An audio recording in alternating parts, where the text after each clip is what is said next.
Hello friends, good morning. आज के आमर घर बहुत दिन पर बनुचे अंडा, तो मुझे आपण मानक बैक कैमेरा कर देखौछे। आ बहुत दिन पर शॉर्ट वीडियो गोटे देमी कहूँ तो आपण मानक बैक कैमेरा कर देखौछे। आ समस्ते भल थिबो तो लॉन्ग वीडियो आसी नि पारबा, रास्ता नु लॉन्ग वीडियो भी कंटिन्यू आसबा। तो चलन बैक कैमेरा करछे।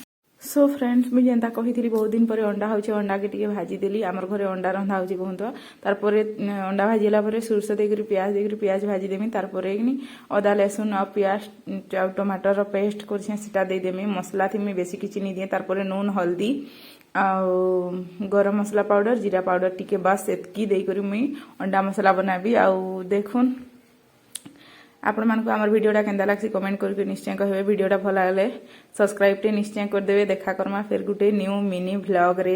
आ एटा देखुन टिके पानी दोछे फुटी गला परे एटा देखुन फुटी गला हेई गला आइसनी मोर अंडा मसला। तो आज वीडियोटा इन एंड करछे। देखा करमा फिर गुटे न्यू शॉर्ट वीडियो रे। टाटा।